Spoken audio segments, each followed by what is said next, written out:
আমি রাজনীতি করি, যাই করি, হেফাজতে ইসলামে আমি যখন বক্তৃতা করি, মঞ্চে দাঁড়িয়ে যাই, আমি এই দেশের 16 কোটি মুসলিম জনতার প্রতিনিধিত্ব করি।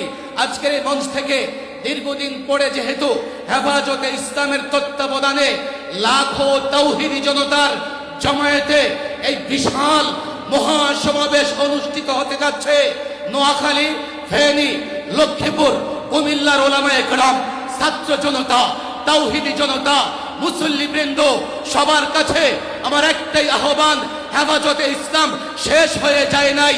যতদিন মাদ্রাসা কওমিয়ার ছাত্র শিক্ষক একজন জীবিত থাকবে, হেফাজতে ইসলাম থাকবে।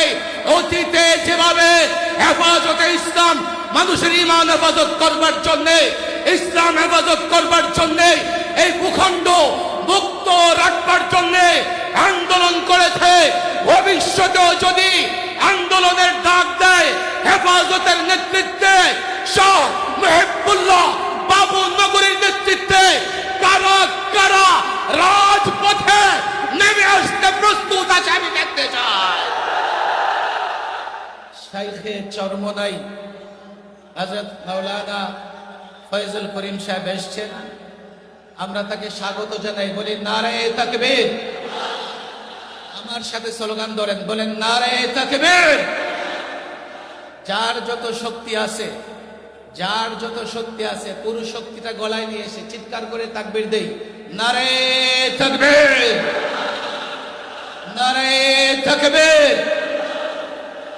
আমার সর্বশেষ কথা, হেফাজতে ইসলাম সেই 13 শাপলা চত্বর থেকে রক্ত দিয়েছে। হেফাজতে ইসলামের শুরু থেকে আমরা হেফাজতের সঙ্গে কাজ করেছি।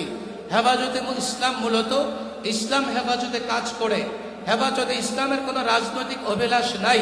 বাংলাদেশের সরকারি দল হোক, বিরোধী দল হোক, কোনো ভণ্ড ফেরকা হোক, যে যেখান থেকে ইসলামের মূলে কোঠারাঘাত করবার চেষ্টা করেছে, হেফাজতে ইসলাম রুখে দাঁড়িয়েছে।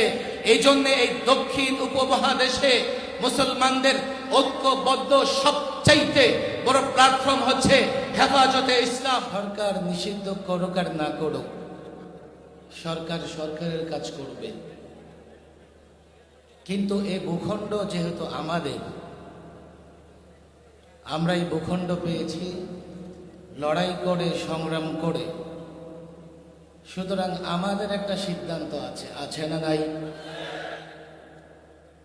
আপনাদের দাবি, মঞ্চ থেকে দাবি, হিজবুত তাওহীদ নিষিদ্ধ হোক। আমি মনে করি জনতার আদালতে আজকে সিদ্ধান্ত হয়ে যাক, আজ থেকে হিজবুত তাওহীদ নিষিদ্ধ।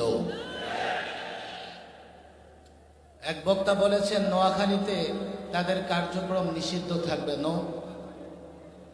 যেহেতু জনতার আদালতে হিজবুত তাওহীদ নিষিদ্ধ হয়েছে, আজ থেকে বাংলাদেশের কোথাও হিজবুত তাওহীদের কার্যক্রম চলতে পারবে না, চলতে দেওয়া হবে না।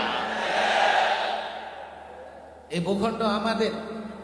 হতে পারে 16 দিন আন্দোলন করে কেউ কেউ এই ভূখণ্ডের মালিকানা দাবি করে, কিন্তু এই ভূখণ্ডকে ফেসিবাদ মুক্ত করবার জন্য আমরা 16 দিন নয় 16 বৎসর আন্দোলন করেছি, জেল খেটেছি, রক্ত দিয়েছি।